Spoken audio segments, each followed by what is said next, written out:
ইয়া আইয়ুহাল্লাযীনা আমানু কুতিবা আলাইকুমুস সিয়ামু কামা কুতিবা আলাল্লাযীনা মিন ক্বাবলিকুম লাআল্লাকুম তাত্তাকুন।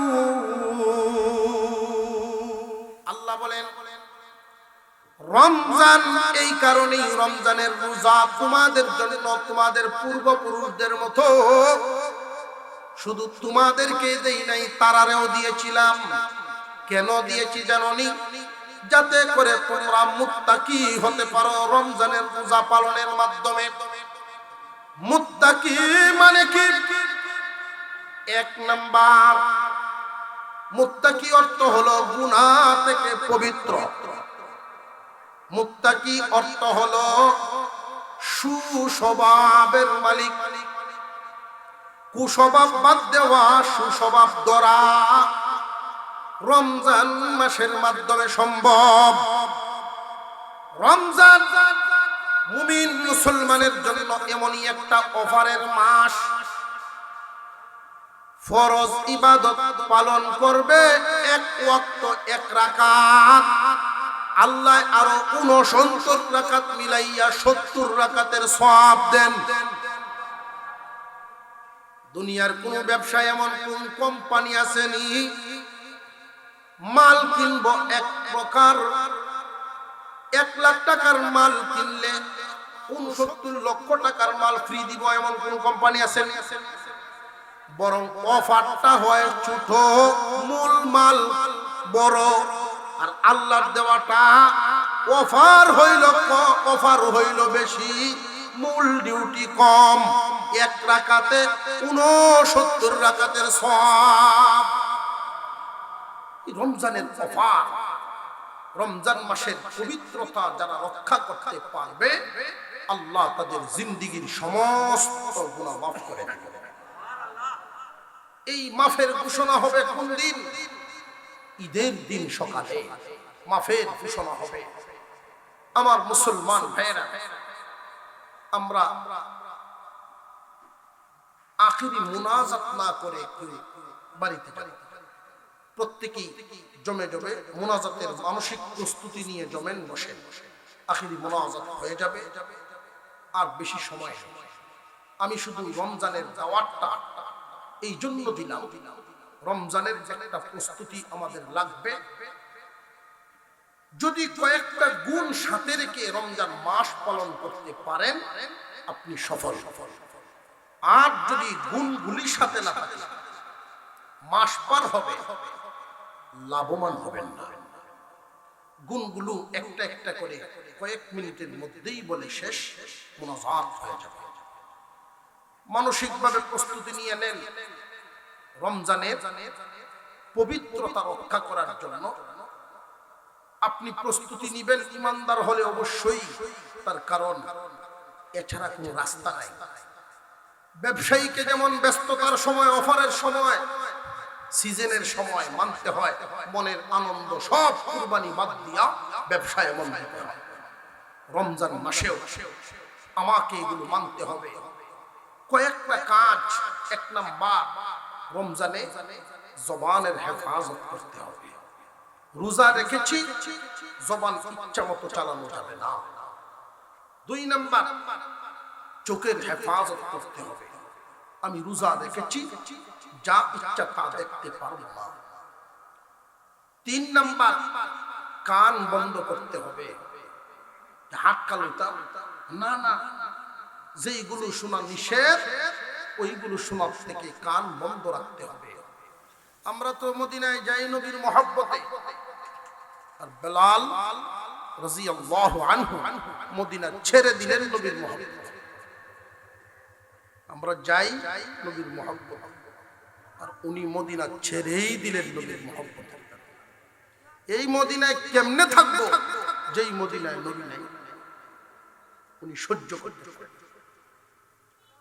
আল্লাহ পাক দ্বীনের মহব্বত, ইলম, আলেম, উলামাদের মহব্বত আমাদের অন্তরে দান করেন। আমরা বলি আমিন। আমি আজকে আপনাদের সামনে তিলাওয়াত করেছি সূরা নামল থেকে একটু অংশ। নমল শব্দের অর্থ হলো পিঁপড়া। মহান আল্লাহ পিপীলিকার নামে সূরা নাযিল করেছেন। ছোট এক প্রাণী, এই প্রাণীর কি এমন সিফাত, কি এমন গুণ, যেই গুণের কারণে সূরার নামকরণ হয়ে গেছে তার নাম। যে পিপীলিকার মধ্যে এমন কিছু গুণ আছে, যেই গুণগুলো মানব সমাজে থাকলে সমাজ সুন্দর হয়ে যাবে। এর মধ্যে একটা হলো আমির মানার গুণ, নেতা মানার গুণ মানুষের থেকে পিঁপড়ার মধ্যে বেশি। পিপীলিকার সর্দার হুকুম দিয়েছে, তোমরা লাইন বেঁধে চলো। লক্ষ লক্ষ পিঁপড়া দেখবেন এক লাইনে চলছে, কাতার ভাঙবে না। আর একটু জোরে কর। মাঝে মাঝে সিআইডি আছে, উল্টা ভাই 100-150 পিঁপড়া ভার হয়, ভার হইয়া যেটা দেখে যে একটু মাথা বেহায়, এর সাথেই দাঁড়ায় দেখবেন আলাপ করা, দাঁড়াইয়া নসিহত করে বুঝায়, কাতার ভাঙবে না, সোজা হোক। এমন দেখছেন নাকি? যদি জাতীয় কোনো সমস্যা পিপীলিকার মধ্যে আসে, তাদের সর্দারের হুকুম হয়, তোমরা একে অপরের প্রতি সহানুভূতিশীল হও। জাতীয় সমস্যা যেমন বন্যা, পানিতে ভাসতেছে পিঁপড়ার জল, এই ভাসমান অবস্থায় 6 মাস পর্যন্ত পানির উপরেই থাকতে পারবে, একটা পিঁপড়া মরবে না। এটা কেমনে? এক দল আরেক দলের উপরে, একজন আর একজনের উপরে সহানুভূতি। তুমি কতক্ষণ শ্বাস নিয়া নিচে যাইবা, আর নিচে যারা আছে তারা উপরে উঠার সুযোগ করে দেবে। দেখবেন পানিতেও পিপীলিকা নিচেও যায়, উপরে উঠে। এক দলে শ্বাস ফেলায় ফেলায় নিচে যায়, আরেক দলে উপরে উঠে শ্বাস ফেলায় আবার শ্বাস নেয়। এইভাবে মিলে থাকার কারণে, একে অপরকে সুযোগ দেওয়ার কারণে 6 মাস পানির উপরে থাকলেও একজনও মরে না। আমরা যদি করি নদী ভালো খালি মিলিয়া, আমরা যদি কেউ তলে ফলতারি, আর উদ্ধার কোনো সুযোগ থাকে না। এমনকি কেউ যদি দেখে যে উপরে উঠতে উঠতেছে, উন্নতি হয়ে যেতেছে, পারলে তাহলে ধরে নি হল, তুই আমার তুই যাস সমান হন্তা। এই পিঁপড়ার নামে সূরা। নবী সুলাইমান আলাইহিস সালাম আল্লাহর একজন পয়গম্বর ছিলেন। যেইভাবে আল্লাহ উনাকে নবুয়তি দিয়েছিলেন, এইভাবে তামাম দুনিয়ার রাজত্ব দিয়েছিলেন, তামাম দুনিয়ার বাদশাহী করেছেন। কেউ কেউ নিয়ে আবার মনে মনে ভাবেন মেসা বলতের আবার বাদশাহী,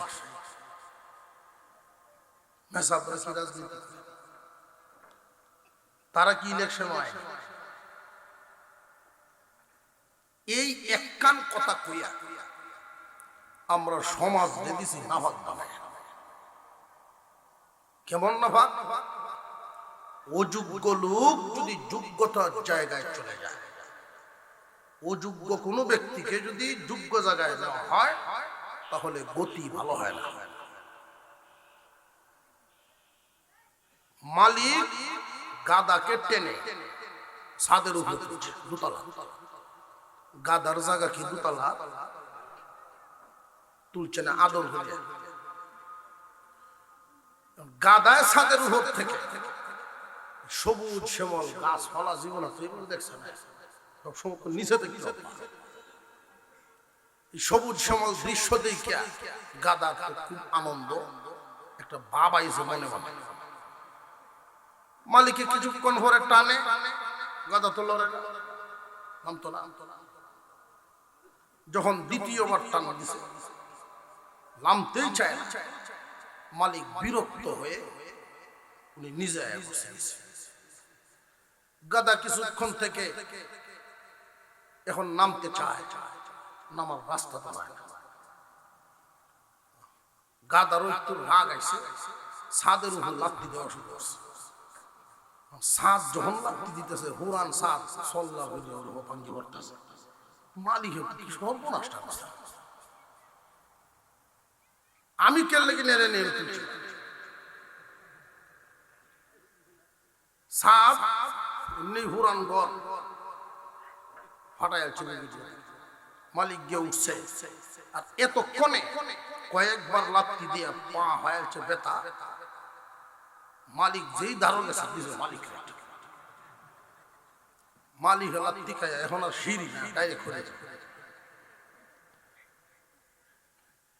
মালিকের আগ বাংছে, গাদা 2-3 লাথি আরো দিয়া পুরা ছাদ ভাঙ্গিয়া ছাদ হয়ে পড়ছে। গাদার ট্যাং ভাঙলো, মালিকের হাত ভাঙলো, আর বুরান দুরান যায় আসেন, গড্ডা তো আসেন, ছাদ ভাঙলো। যার যেহানো জায়গা ওইখানে না নিয়ে যে তুলছে মালিক, তারও ক্ষতি হয়েছে। যে হাননে তুলছে জায়গাও নষ্ট, যার এনে তুলছে সেও নষ্ট। অযোগ্য লোক যদি দামি জায়গায় চলে যায়, যারা নেয় হেরাও ভুগবো, যে গেল হেরাও সুবিধা হইব, আর যে জায়গা নিল জায়গাটা নষ্ট হবে। বুঝে আসতেছে? সুলাইমান আলাইহিস সালাম বাদশাহী করেছে, 1-2 দেশ না, তাম দুনিয়ার রাজত্ব করেছে। আল্লাহ উনাকে 3 বাহিনী দিয়েছিলেন। পাখিদের থেকে ছিল বাহিনী, জিন্নাত থেকে ছিল বাহিনী, মানুষ থেকেও ছিল বাহিনী। যেখানে যাকে প্রয়োজন উনি সেখানেই তাকে কাজে লাগাইতেন। মরুভূমি অঞ্চল, এক ফোঁটা পানির ব্যবস্থা যেখানে নাই, ওইখানে সফরের হালতে সুলাইমান আলাইহিস সালাম পানির ব্যবস্থা করতেন। আল্লাহর সৃষ্টি আজীব এক মাখলুক, হুদহুদ পাখি। এই হুদহুদ পাখিকে তিনি অর্ডার দিতেন তত্ত্ব আনার জন্য, কোন জায়গায় কতটুকু খুদাই করলে স্বচ্ছ মিঠা পানি পাওয়া যায়। ওই পাখির চোখে আল্লাহ এমন ক্ষমতা, এমন পাওয়ার দিয়ে রাখছে, পাখিটায় উড়াল দিয়ে একটা চক্কর লাগায় আইসা রিপোর্ট দিতে পারে, ওই দিক দিয়ে যদি খুদাই করেন 200 ফুট নিচে পানি যাবে, ওই দিক দিয়ে 100 ফুট নিচেই পানি পাবে। আজীব ব্যাপার হলো, হুদহুদ পাখির চোখে আল্লাহ কি ক্ষমতা দিচ্ছেন। উপরে উড়াল দিয়া মাটির নিচে পানির স্তর বলে দিতে পারে। শুধু তাই না, ওই পানিটা কি আয়রন থাকবো না পরিষ্কার হইব ওইটাও কইতে পারে। আপনারা অসুবিধা হইতেছে? ওই পাখির চোখে যে আল্লাহ এত ক্ষমতা দিলেন, এই পাখিও কিন্তু শিকারীর জালে মাঝে মাঝে বন্দী হয়ে যায়। কি আজীব ব্যাপার! মাঝে মাঝে শিকারীর জালে এই পাখি কেন বন্দী হয়? যেই পাখিটা মাটির নিচের স্তর বলতে পারে, শিকারীর জালটা কি দেখেন? তাহলে বন্দী হওয়ার কারণ কি? আল্লাহ যখন যার ধ্বংস করবেন, চোখের পাওয়ার কেন, শিক্ষার পাওয়ার কেন, ক্ষমতার পাওয়ার কেন, কোনো কিছু তারে বাঁচাইতে পারবে না।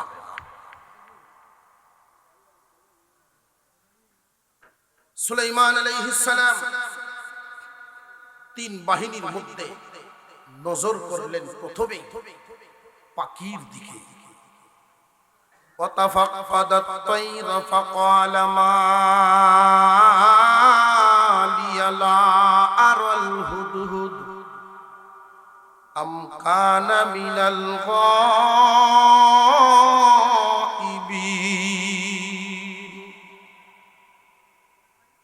সুলাইমান আলাইহিস সালাম ওই দিন পাখিগুলোর দিকে তাকায়া দেখেন হুদহুদ নাই। কেউ যদি কোনো জায়গায় না থাকে, আমরা কথা বলি যে অমুকের কি হইল, সে নাই কেন। এটা হইলো স্বাভাবিকভাবে আমরা বলে থাকি, অমুক দিন নাই, তার কি হইল। কিন্তু সুলাইমান নবী কেমনে বললেন যে আমার কি হয়ে গেল, মালিয়া লা আরাল হুদহুদ, আমার কি হয়ে গেল, হুদহুদকে কেন আমি দেখতে পাই না।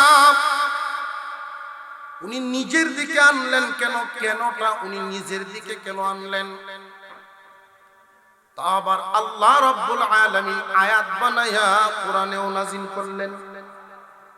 কারণ কি, সুলাইমান আলাইহিস সালামের এই কথাটা আমাদের জন্য সবক বানাইবেন আল্লাহ।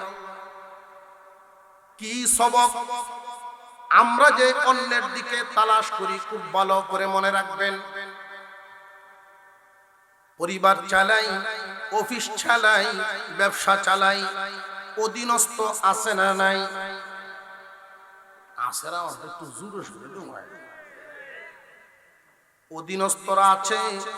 সংসারের কর্তা যখন দেখবে, অথবা স্বামী যখন দেখবে স্ত্রী তার মন মতো অর্ডার পালন করে না, সন্তান যেমন হওয়া আশা ছিল এমন হচ্ছে না, কর্মচারীরা মালিকের হুকুম পুরোপুরি মানতেছে না, এমন যদি হয় তাহলে নিজের দিকে তালাশ করো, নিজের কোনো কমতি আছে কিনা আগে দেখো।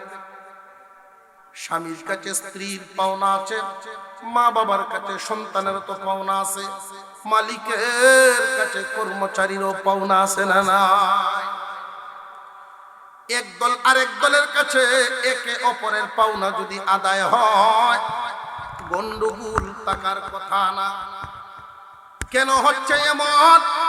সন্তান কেন মা বাবার হুকুম মানে না, সন্তান আমার পাওনা কেন আদায় করে না? তাহলে দেখতে হবে আমার মধ্যে কোনো ত্রুটি আছে কিনা। স্বামী যদি দেখে স্ত্রী আমার কথা মতো চলে না, ওই সময় যেন দেখেন উনি নিজের মধ্যে স্ত্রীর পাওনা কি আমি আদায় করছি কিনা, করছি না। সুলাইমান আলাইহিস সালাম নিজের দিকে আগে আনলেন। আমার কি হয়ে গেল, একটা পাখি তো মানুষকে মানবে নিজের যোগ্যতায় না, আল্লাহর হুকুমে। মাখলুকাত আমার কথা মানবে নিজের যোগ্যতায় না, আল্লাহর হুকুমে। এই জন্য নবী সুলাইমান বলেন, আমার কি হয়ে গেল, আমি কেন হুদহুদকে দেখছি না? আমার কি কোনো ত্রুটি হইল নি যে হুদহুদ আমার কমন মানে না, আমার কথা মানতেছে না? আমার কোনো ত্রুটি আছে কি? নিজের দিকে আনলেন। আমাদের অভ্যাস হয়ে গেছে এটা, পরের দোষ বেশি তালাশ করা, পরেরটা আগে দেখি, নিজেরটা চোখে ভাসে না। এই জন্য কারোর দিকে যদি একটা আঙুল তাক করো, লক্ষ্য করো বাকি 3 আঙ্গুল তোমারে দেখায়। এক আঙ্গুল অন্যের দিকে, বাকি সব নিজের দিকে। বারবার ওই বাকি আঙ্গুলগুলো তোমার ঘুম ভাঙায়, সজাগ করে তোমার নিজের দোষটা আগে দেখে। অন্যের দোষ তালাশ করবা পরে, নিজেরটা কমপক্ষে দেখবা 3 বার আগে। সুলাইমান আলাইহিস সালাম বলেন, আমার কি হয়ে গেল, হুদহুদকে কেন দেখছি না? কি সেই ইচ্ছাকৃত অনুপস্থিত? সে কি ইচ্ছাকৃত অনুপস্থিত না আমার কোনো কারণে? লা উআযিবান্নাহু আযাবান শাদীদা আও লা আযবাহান্নাহু আও লা ইয়াতিয়ান্নি বিসুলতানিন মুবিন। উপযুক্ত কোনো কারণ যদি দর্শাইতে না পারে, আমি কঠিন শাস্তি দিব, অথবা জবাই করে। এখানেও একটা শিক্ষা, কারোর উপরে শাসন প্রয়োগ করার আগে কারণ জিজ্ঞাসা করে নেওয়া। আমরা তো মাথা গরম, খাওয়া দাওয়া না করে আনা খায়া গেছে, সকালে আইসা উড়ান থেকেই কইতে থাকে বাদ বাদ। এখন রান্নাঘর থেকে উত্তর আইছে, ঘন্টাখানি দেরি ইংরেজিতে শুরু করে যায়। এমন পাবলিকও আছে না? মাথা গরম মানুষ সবাই কি সমান? অনেক মানুষ মাথা গরম। মাথা গরম পরে হবে, আগে কারণ জিজ্ঞাসা করে। যখন দেখছে বাদ দিছে না, উড়ানো ভাইছেন সেলি লাখলি এক কান লইয়া ওরা খেচ্ছে দিয়েছে। অনেক সময় দেখবেন ভুলে কাজ হয়ে যায়। বউয়ের মোবাইলও স্বামী দেখছে লেখা স্বামী 1 স্বামী 2, স্বামী 2 দেখে এইবার ধরা যাচ্ছে। সত্তাফত দুতির্য দেওয়ার পরে বউ কান দেওয়ার পরে, স্বামী 2 তো তোমার আরেকটা সিম, তোমার যে 2 সিম, এটা আমি এইভাবে 1 2 তে সেভ করছি, তুমি উল্টা বুঝা মানে মারছো। আমি বুঝতে পারছি না বিবির সামনে ত্যাগ করছেন। প্রথমেই মাথা গরম করে যদি শাসন থাপ্পড় সর শুরু করেন, গালিগালাজ শুরু করেন, তাহলে বোকা হওয়ার সম্ভাবনা আছে। হোক অধীনস্থ বিবি হোক, সন্তান হোক, কর্মচারী হোক, তাদের উপরেই যদি তুমি প্রথমেই শাসন প্রয়োগ করে ফেলো, এরপরে কারণ জানা পরে যদি তোমার অবস্থাটা এমন হয় যে না আমি যা করছি তো ভুল করছি, তুমি ছোটর কাছে লজ্জিত হয়ে গেল। এই জন্যই শিক্ষা হলো লা উআযিবান্নাহু আযাবান শাদীদা আও লা আযবাহান্নাহু আও লা ইয়াতিয়ান্নী বিসুলতানিন মুবিন। উপযুক্ত কোনো কারণ যদি দর্শাইতে পারে অনুপস্থিত হওয়া, তাহলে কোনো কথা নেই। আর যদি উপযুক্ত কোনো কারণ না পায় তাহলে অপরাধ। অধীনস্থ প্রাণীর উপরে যদি অন্যায় করে বেজাল করে শাসন করা যায়। অধীনস্থ প্রাণী কি? হাঁস, মুরগা, মুরগি, গরু, ছাগল, মহিষ, এগুলো আমাদের দিনে আছে না নাই? আমি এই কথাগুলো এই জন্য বলছি, সমাজে কিছু মানুষ থাকে অতি সাধু, কোনো প্রাণী খায় না, মাছ খায় না, মুরগ খায় না। এই অতি সাধু কিছুদিন পর্যন্ত এই সাধনা করে, পরে হলুদ বা লাল কাপড় ভিন্দিয়া বড় বীর সহ্য। আল্লাহ দিছেন জায়েজ করে, তোমার এত মায়া, কোন প্রাণী খাও না, অথচ আল্লাহ নিজে এই সৃষ্টিকুল কায়নাত ঠিকিয়ে রাখছেন। একটা তিমি মাছ, একটা তিমি মাছকে আল্লাহ, এমনও আছে সমুদ্রে তিমি মাছ দৈনিক 20 টন করে 3 বার 60 টন খাদ্য তারে খাওয়া। মন না টন? টন। এই 60 টন মাছ খাওয়ায়া আল্লাহ একটা তিমির রিজিক দান করে। একটা বাঘ বনের মধ্যে থাকে, দৈনিক 10 কেজি মাংস খাওয়ায় আল্লাহ। আর আমরা আদাত ফেট বড় নেই, আদাত ফেট, এই আধা পেটটা ভরার জন্য আমরা কি করি দেখেন। এমন কোন অন্যায় নাই যেই অন্যায় আমরা ভারি না। শয়তানেও আসে, তুই যেটা শুরু করলে আমিও ভাবলাম না, আমরা শয়তান। 3 নম্বর তেল, 1 নম্বর বাজার। সব ব্যবসায়ী তো সমান না, এই ব্যবসাটাই যেন হয় ভাই জান্নাতে যাওয়ার ওসিলা। ব্যবসায়ী যেন হয় জান্নাতে যাওয়ার মাধ্যম, ব্যবসাটাই যেন হয়ে যায় তোমার ইবাদত, এমন ভাবে করো। এই উম্মতের সবচাইতে লাভজনক, সবচাইতে লাভের রাস্তা ব্যবসা, সবচেয়ে বেশি বরকত ব্যবসা। কিন্তু আমরা এই ব্যবসাকে নাপাক বানায় ফেলছি, নাপাক করে ফেলছি হালালে হারামে মিলায়া। মাইকের সাউন্ড কি কোনো সমস্যা? আপনার কথা বুঝতেছেন তো? সুলাইমান আলাইহিস সালাম হুদহুদ পাখিকে শাসন করবেন বা জবাই করবেন। অধীনস্থ প্রাণী, যেই প্রাণী খাওয়া জায়েজ, জবাই করাও জায়েজ।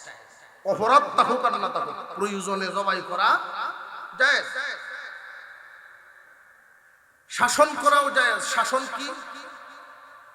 গরুকে যদি আপনি ওয়াজ করেন, ওয়াজ শুনবো, যখন যারে যতটুকু দরকার, আপনি যদি দেখেন আপনার গরু আরেকজনের দান খেতে লেগে গেছে, এই সময় যদি আপনি উজু সহকারেও তারে যে আমি উজুর সাথে করতেছি, এই খেটটা আমার না, খাইস না, শুনবো না, শাসন রাখবো। এই সময় শাসন করবেন এই পরিমাণ তারে ফিরাইতে লাগে, যেই পরিমাণ শাসনটা করবেন এই পরিমাণ তারে ফিরাই আনতে লাগে, যেই পরিমাণ। আস্তে করে শুধু লাঠিটা দেখাইলেন, ফিরে দেবেন, বাড়ি দেওয়ার আর দরকার নেই। আস্তে করে একটা বাড়ি দিলেন, ফিরে গেল, তারে জুড়ে দেওয়ার দরকার নেই। এতটুকুন শাসন বহন করার ক্ষমতা তার দেহে আল্লাহ দিয়ে রাখছে। মুত্তে পানি নামাজ পড়ে না, হুজুরে দাওয়াত দিয়েছেন, তুমি নামাজ পড়ো না, খেললে কিন্তু মসজিদ, আমি ইমামতি করি, তো হুজুর শরীর তো ফাঁক রাখতাম পারি না, আউরে বন্ধরে কাজ কাম করি। আউরে কাজ করলে ফাঁক রাখা কি সমস্যা? সমস্যা হইল আমি কার ক্ষেতের বাড়ির সাক্ষা যাই, আমি খুনিটা লইয়া, কত বড় বুজুর্গ।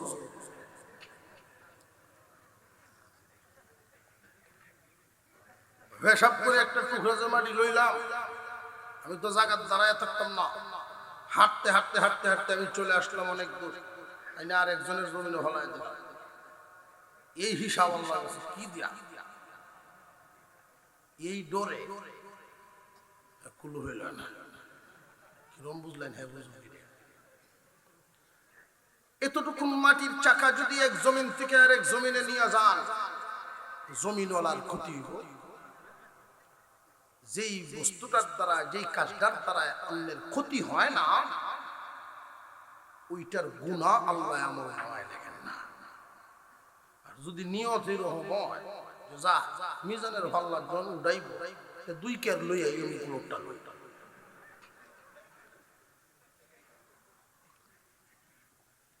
তাহলে তো আরেক বেটার খেত ফুকুর হয়ে যাবে।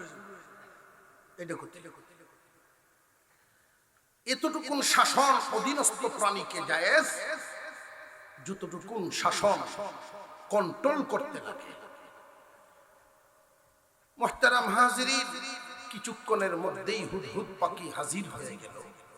কোন সুবহানাল্লাহ! হুদহুদ হাজির হয়ে গেছে নবী সুলাইমান আলাইহিস সালামের সামনে।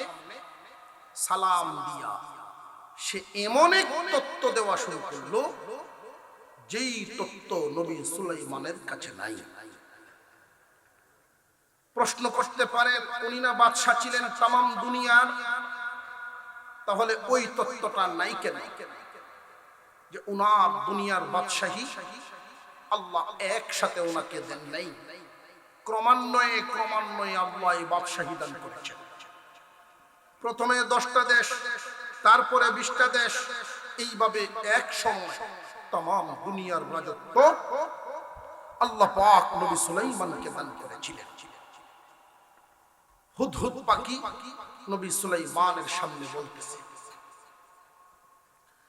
فمكث غير بعيد فقال أحطت بما لم تحط به بما لم تحط। ওগো আল্লাহর পয়গম্বর, এমন একটা দেশের সংবাদ আনলাম, দেশটা বড় উন্নত। এই দেশের রাজত্ব করে একজন মহিলা।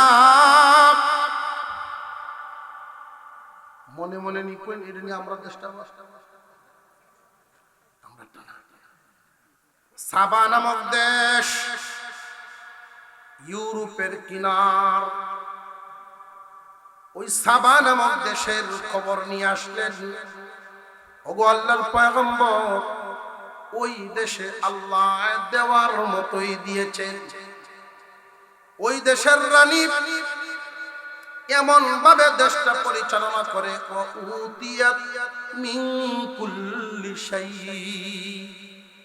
দেশ চালাইতে আল্লাহ সব কিছুই তারে দান করেছেন। সব কিছু বলতে কি, রকেট আসিলনি, বিমান আসিলনি, যে না না, ওই সময় তৎকালীন জামানায় দেশ চালাইতে উন্নত দেশ বলতে যা যা লাগে সব ওই মহিলার ছিল। মহিলাকে আল্লাহ এমন একটা বস্তু দান করেছেন, ওই দেশে অতিরিক্ত আর একটা জিনিস আছে সম্মানের। সেই সম্মানের বস্তুটা কি? ওয়ালাহা আরশুন আযীম, বিশাল আকারের এক সিংহাসন, ৮০ হাত লম্বা, ৪০ হাত প্রশস্ত, জমিন থেকে ৩০ হাত উঁচা। আপনারা মনে মনে না জানি বেদি কত বড়, ৪০ হাত প্রশস্ত, ৮০ হাত লম্বা, বিশাল আকারের চেয়ার। এটা সম্মান বুঝাইছে, ইজ্জত বুঝাইছে। ও ভাই, এত বড় শানওয়ালা এই রানীর নাম বিলকিস, প্রসিদ্ধ নাম এই বিলকিস রানী।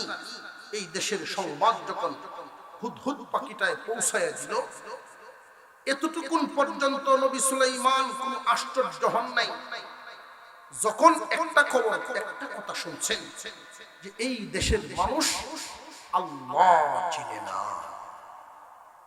কি চিনে না? যে ব্যক্তি আল্লাহ চিনে না, তার তো কিচ্ছু নাই, তা সে কিচ্ছু চিনে না। চতুষ্পদ জানোয়ারের চেয়ে নিকৃষ্ট। সেই দেশের মানুষ আল্লাহর পরিবর্তে সূর্যের পূজা করে। ওগো নবী সুলাইমান, আপনি আল্লাহর নবী, এই জন্য সংবাদ আপনার কাছে পৌঁছায়া দিলাম। সুলাইমান আলাইহিস সালাম বলেন, আমি এখনই পরীক্ষা করে নেব তুমি কি সত্যি এই কথা তোমার ফিট বাঁচানোর জন্য বলতেছ, না এমন ঘটনা দেখে আসছো, আমি পরীক্ষা করে ফেলব। সুলাইমান আলাইহিস সালাম একটা চিঠি লিখলেন। এই চিঠিটা হুদহুদকে দিলেন, যাও রানী বিলকিসের কাছে এই চিঠি পৌঁছায়া দাও। চিঠিতে পৌঁছাইবা, চিঠি পৌঁছায়া আবার ভাব নিয়ে তার সামনে দাঁড়ায়া তাই কথা, দূরে সরে আসবা। কারণ যেমনই হোক, মহিলা হলেও একটা দেশের প্রধান, তার সামনে অহংকার দেখাইবা না, এমন কোন ভাব নিবা না যে তুমি নবী সুলাইমানের দরবার থেকে গেছো। এই ভাব যেন তোমার মধ্যে না থাকে। কারণ জমিনে এমন ঘটনা আছে, চেয়ারম্যানের সাথে নিজে চেয়ারম্যানের সাথে ঘুরে ফিসে ফিসে থাকে, ৩ চেয়ারম্যানের শক্তি এমন আছে না? মানুষকে চ্যালেঞ্জ করে, সিনোস আমারে সিনোস, নবী সুলাইমান আলাইহিস সালাম যেই চিঠিটা লিখলেন, এখানে মূল যেই বিষয়টা, ঘটনা শেষ করা উদ্দেশ্য না, আপনাদের নীরবতা, আপনাদের নিস্তব্ধতা বোঝা যাচ্ছে বেশি সময় আর টিকবেন না। রমজান খুব সামনে, রমজান মাস কাছাকাছি। এটা একটা ব্যবসায়ী বাজার, ব্যবসায়ী সুরতে ব্যবসায়ীদের সাথে আলোচনা করলে বড় মজা। আল্লাহ আমাদের সাথে একটা ব্যবসা করতেছেন, ব্যবসা। ইন্নাল্লাহা আশতারা মিনাল মুমিনিন, আল্লাহ নিজে ব্যবসায়ী হইতে চাইতেছে। সুবহানাল্লাহ। ব্যবসায়ীদের মর্যাদা আছে না নাই? ব্যবসায়ী হওয়ার প্রস্তাব দিয়েছেন কে? তবে ব্যবসা যে করবেন, আল্লাহ কি দিবেন আর আমরার কাছ থেকে কি নিবেন? আল্লাহ বলেন ব্যবসা করব, তোমার জানমাল আমারে দিবা, আর আমার কাছে একটা জায়গা আছে জান্নাত, ওইটা তোমরারে দিবা। জান্নাতের বিনিময়ে কেউ যদি জান্নাত চাও কিনতে পারবা, জান এবং মাল। জানমাল যে দিবেন, মালের কিন্তু সংখ্যা উল্লেখ করা হয় নাই। 1 আল, 2 আল, 1 কেয়ার, 2 কেয়ার এইরকম উল্লেখ করা হয় নাই। জান বুঝলাম জীবন, হায়াত। মাল কতটুকু লাগবে আল্লাহর। আল্লাহ বলেন আমি বান্দা সবাইরে এক হালতে রাখি নাই। আল্লাহ যদি উল্লেখ করে দিতেন 5 লাখ, তাহলে 5 লাখের নিচে যারা জীবনেও জান্নাতের আশা করতে পারত না। ঠিক না বেটি? আল্লাহ যদি উল্লেখ করতেন 1 লাখ, 1 লাখের নিচে হইলে আর আশা করতেই পারত না। এই জন্য আল্লাহ উল্লেখ করলেন জান এবং মাল যার কাছে আছে যত, এতটুকুন দিবে জান্নাতের মূল্য তত, যার কাছে আসে যত। তোমার জান মাল আমারে দাও, আমি তোমারে জান্নাত দিব। ব্যবসায়ী ভাইদের বুঝার সুবিধার জন্য বলি, ব্যবসায়ীদের মাঝে মাঝে সিজন আছে না? না, ব্যবসার সিজন আছে। সব সিজনে সমান ব্যবসা হয় না। যেমন কাপড়ের দোকান, জুতার দোকান, ঈদের মৌসুমে যেই বেচা কেনাটা করে সারা বছরে শুধু তাল মিলায়া যায়।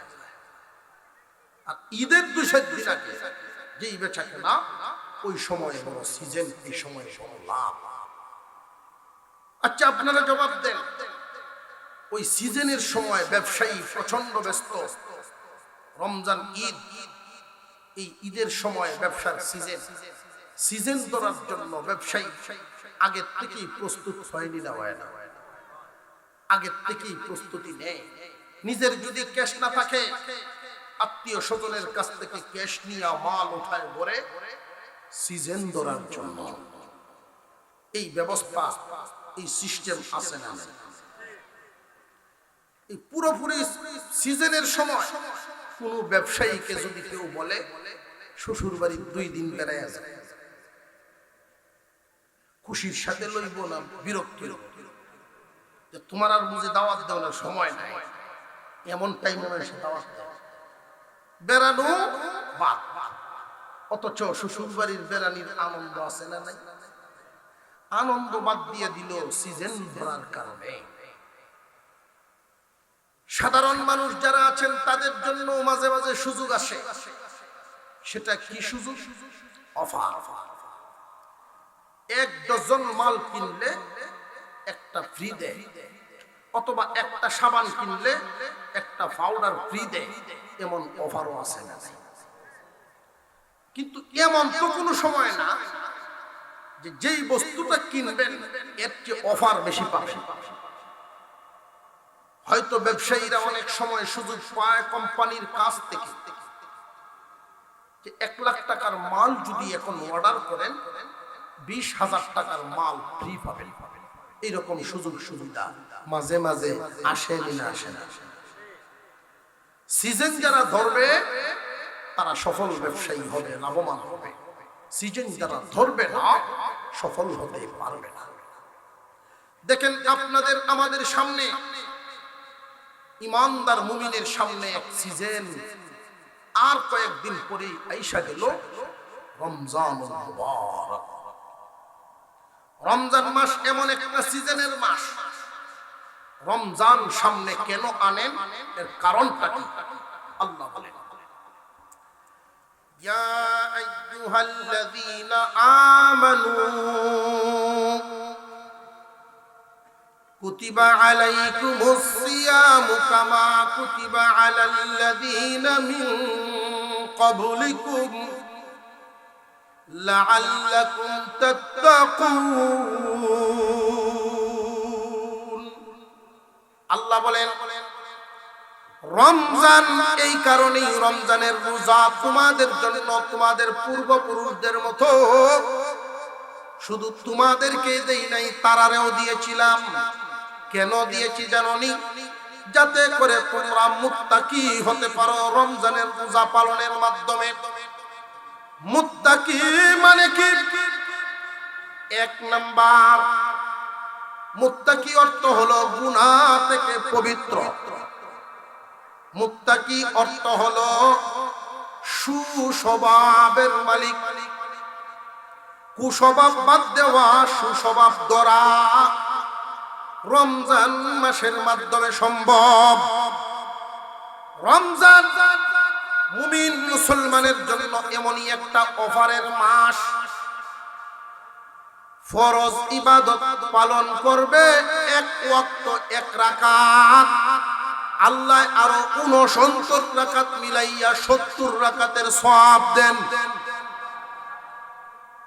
দুনিয়ার কোন ব্যবসায় এমন কোন কোম্পানি আসেনি, মাল কিনবো এক প্রকার, 1 লাখ টাকার মাল কিনলে 69 টাকার মাল, 69 লক্ষ টাকার মাল ফ্রি দিব, এমন কোন কোম্পানি আসেনি। বরং অফারটা হয় ছোট, মূল মাল বড়, আর আল্লাহর দেওয়াটা অফার হইল বেশি, মূল ডিউটি কম। 1 রাকাতে 69 রাকাতের সওয়াব। রমজানের অফার, রমজান মাসের পবিত্রতা যারা রক্ষা করতে পারবে, আল্লাহ তাদের জিন্দেগীর সমস্ত গুনাহ মাফ করে দেবে। এই মাফের ঘোষণা হবে কোন দিন? ঈদের দিন সকালে মাফের ঘোষণা হবে। আমার মুসলমান ভাইরা, আমরা আখিরি মুনাজাত না করে বাড়িতে যাই। প্রত্যেকেই জমে জমে মুনাজাতের মানসিক প্রস্তুতি নিয়ে জমেন, বসেন। আখিরি মুনাজাত হয়ে যাবে, আর বেশি সময় নেই। আমি শুধু রমজানের দাওয়াতটা এই জন্য দিলাম, রমজানের একটা প্রস্তুতি আমাদের লাগবে। যদি কয়েকটা গুণ সাথে রেখে রমজান মাস পালন করতে পারেন, আপনি সফল। আর যদি গুণগুলির সাথে না থাকে, মাস পার হবে, লাভবান হবেন না। গুণগুলো একটা একটা করে কয়েক মিনিটের মধ্যেই বলে শেষ, মুনাজাত হয়ে যাবে। মানসিকভাবে প্রস্তুতি নিয়ে নেন। রমজানের পবিত্রতা রক্ষা করার জন্য আপনি প্রস্তুতি নিবেন। ইমানদার হলে অবশ্যই, তার কারণ এছাড়া কোনো রাস্তা নাই। ব্যবসায়ীকে যেমন ব্যস্ততার সময়, অফারের সময়, সিজনের সময় মানতে হয়, মনের আনন্দ সব কুরবানি বাদ দিয়া ব্যবসায় মন দিতে হয়। রমজান মাসেও আমাকে এগুলো মানতে হবে। কয়েকটা কাজ। 1 নাম্বার, রমজানে জবানের হেফাজত করতে হবে। রোজা রেখেছি, জবান ইচ্ছা মতো চালানো যাবে না। 2 নাম্বার, চোখের হেফাজত করতে হবে। আমি রোজা রেখেছি, যা ইচ্ছা তা দেখতে পারবো না। 3 নাম্বার, কান বন্ধ করতে হবে। হাত কালুতা না, যেইগুলো শোনা নিষেধ, ওইগুলো শোনার থেকে কান বন্ধ রাখতে হবে। জবান, চোখ, কান, জবান, চোখ, কান এক জায়গায় পাশাপাশি 3টা জায়গা মনে থাকার জন্য মুখের পাশেই 3টা অঙ্গ, জবান, চোখ, কান, তিনটার হেফাজত রোজাদারের জন্য। আর নইলে এই নিষিদ্ধ কাজ থেকে যদি 3 অঙ্গ বাঁচাইতে না পারেন, রোজার মাহাত্ম্য, রোজার ফজিলত পরিপূর্ণ পাবেন না। 3টা অঙ্গ 1 মাস পর্যন্ত যদি এইভাবে বাঁচায় হেফাজত করে করে মাস পার করে, গুনাহ থেকে বাঁচা একটা অভ্যাস হয়েছে। মুত্তাকি হতে পারবে। 3টা অঙ্গের হেফাজত। 4 নাম্বার, রোজাদার যখন খানা খাবে, দস্তরখানে কি খাইতেছে সেহরি এবং ইফতারে, রোজাদার যেন হারাম খাবার দিয়া ইফতার না করে, হারাম খাদ্য দিয়া সেহরি পালন না করে। অনেক মানুষ দেখবেন ইফতার করব হুঁশ নাই, আর একজনের লেম্বু গাছের লেবু লইছে ইফতার করতে না হয়ে সেহরি ফ্যাট করে খাওয়ার জন্য হাওড়ে গেল, আর একজনের জাল তুললে মাছ লইছে। যদি দেখে লাগে সেহরি খাওয়ালে কুস্তা নাই লইছি। দস্তরখানে তোমার নজর থাকবে হালাল খাও না হারাম খাও। ইফতার সেহরি এটা কয় নম্বর? চতুর্থ।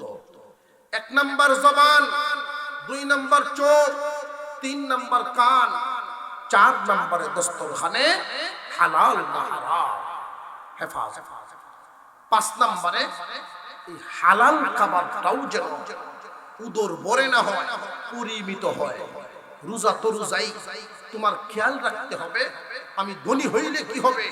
এই জমিনে মিসকিন অনেক আছে, পেট ভরে 3 বার খাইতে পারে না। তাদের মধ্যে একটু সাজে সাজো, আল্লাহর কাছে ভালো লাগবে। থাকার পরেও তুমি পেট ভরে খাও নাই, এটা হলো 5 নাম্বার। 6 নাম্বার কাজ আল্লাহর দয়া। মনের ভিতরে যেন এমন ভাবনা আসে, রোজা রাইখা জবান কন্ট্রোল করছি, চোখ কন্ট্রোল করেছি, কান কন্ট্রোল করেছি, দস্তরখানে হালাল খেয়ে রোজা রাখছি, কম খাইছি। এই 5টা গুণ আসার পরে মনের ভিতরে যেন এমন কোন ভাবনা আসে, শ্রীমতী এলাকা এমন কোন বেটা আসেনি আমার রোজার মতো একটা রোজা, এরকম কোন ভাব যেন অন্তরে না আসে। আল্লাহর কাছে সব সময় রুজু থাকা, যে আল্লাহ সবচাইতে দুর্বল ভাঙা ভাঙা এই রোজা খানা, তুমি যাদের রোজা কবুল করছো তাদের সাথে আমারটাও উঠায় নাও।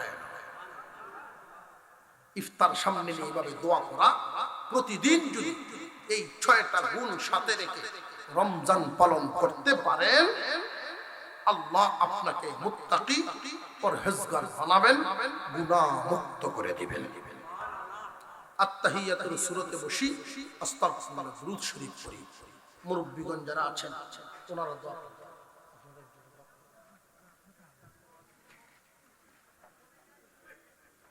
আলহামদুলিল্লাহ, দীর্ঘদিন যাবত আলহামদুলিল্লাহ আমার মহব্বতের মানুষ শরীফ আমার নামে নামে খুব যোগাযোগ রাখে সারা বছর। মাশাআল্লাহ, বাজার বাসিলে কিন্তু আছে আল্লাহ পালা মুসিবত থেকে এই বাজারকে হেফাজত করে। দুর্ঘটনা ঘটলে হুজুর বলে গেছেন না, হুজুর বলে গেছেন দুর্ঘটনা ঘটলে একটা পাপীর কারণে 10 জনের ক্ষতি হয়ে যায়। এই জন্য আল্লাহ তাআলা যেন বাজারকে দুর্নীতি মুক্ত রাখেন, সন্ত্রাস মুক্ত রাখেন। কেউ কেউ এমন আছে হঠাৎ করে ঘুম ভাঙছে, হঠাৎ ঘুম ভাঙছে, কোন দিক থেকে কোন দিকে যাইব হুঁশ পাইতেছে, এমন হতভম্ব হয়। একদল গেছে আরেক দলের যে দৌড়াদৌড়ি, যদি মনে করে এমন কোন দুষ্ট লোক যে আগে খাইছে একদল, এখন সুযোগ পাইছি আমিও তাওয়ানি তোফানি শুরু করব, নসিহত করি ভাই শিক্ষা গ্রহণ করা, চাঁদাবাজি না করা, সন্ত্রাসী না করা, মানুষের কষ্ট হয় এমন কোনো কাজ না করা। কেউ যদি এই নীতিটা মেনে চলতে পারে যে আমি কোন সৃষ্টিকে কষ্ট দেব না, স্রষ্টায় আপনাকে কষ্ট দিবেন না।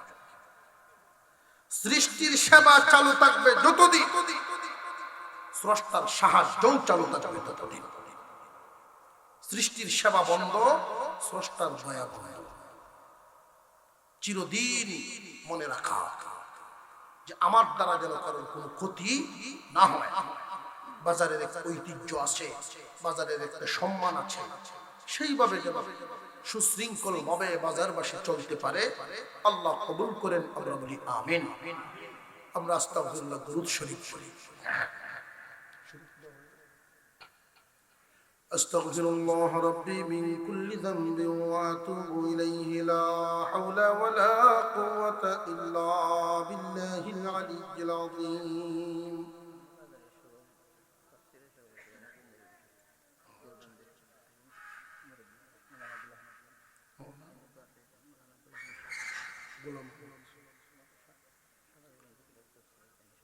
সাল্লাল্লাহু আলা সাইয়্যিদিনা মাওলানা মুহাম্মদ ওয়া আলা আলিহি ওয়া আসহাবিহি ওয়া সাল্লাম। আলহামদুলিল্লাহ, আলহামদুলিল্লাহি রাব্বিল আলামিন ওয়াস সালাতু ওয়াস সালামু আলা রাসূলিহিল কারীম। ربنا ظلمنا أنفسنا وإن لم تغفر لنا وترحمنا لنكونن من الخاسرين. ربنا آتنا في الدنيا حسنة وفي الآخرة حسنة وقنا عذاب النار. ইয়া রাব্বাল আলামিন, আমরা একদল গুনাহগার তাফসীর মাহফিলের শেষ পর্যায়ে এসে ভিক্ষুকের মতো দুইটা হাত তোমার দরবারে বাড়িয়ে দিলাম। রব্বুল আলামিন, আমাদের এই মজলিসের মধ্যে সাদা দাড়িওয়ালা বয়স্ক মুরব্বীরা শামিল আছে, আলেম উলামা, হাফেজ কুরআন, এইরকম মানুষগুলো আমরা সাথে বসা, যারে তোমার ভালো লাগে তার উসিলায় আমাদেরকে মাফ করে দাও। চোখ বন্ধ করে পিছনের জিন্দেগীর দিকে নজর দিলে চোখে ভেসে উঠে তোমার কত হুকুম অমান্য করে ফেলছি। আল্লাহ, তওবা করতেছি, তওবা করতেছি, তুমি আমাদের মাফ করে দাও। সামনে রমজান মাস আসতেছে, সুস্থতার সাথে রমজান পর্যন্ত পৌঁছাও।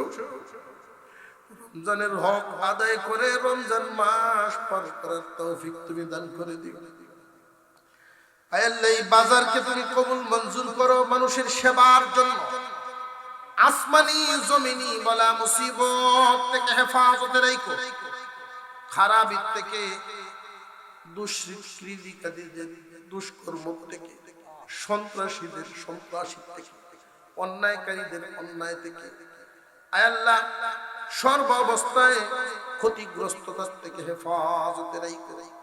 আল্লাহ, তোমার দরবারে দরখাস্ত করি, মাখলুকাত কষ্ট করতেছে, রহমতের পানি, বৃষ্টির পানির জন্য মাখলুক কষ্ট করে, গর্তের প্রাণীরাও কষ্ট হয়, গাছের পাতাগুলো ঝরে যাইতেছে। আল্লাহ, দরখাস্ত করি মাওলাই কারীম, আমরার অন্যায়ের কারণে, আমরার গুনার কারণে রহমতের বৃষ্টি বন্ধ করে দিও না। আল্লাহ, তুমি রহমতের বৃষ্টি দান করো। আল্লাহ, উত্তম ফয়সালা দান করো। ফসলি জমিনগুলোর জন্য বৃষ্টির দরকার গো মাওলা, তুমি দান করো। রব্বুল আলামিন, এইখানে আমরা যারা হাত বাড়িয়েছি আমাদের অনেকেরই মা নাই, বাবাও নাই। আমরা আব্বা আম্মার কবরগুলোরে জান্নাতের টুকরা বানাও। মা বাবার কবরগুলোরে জান্নাতের টুকরা বানায়া দাও।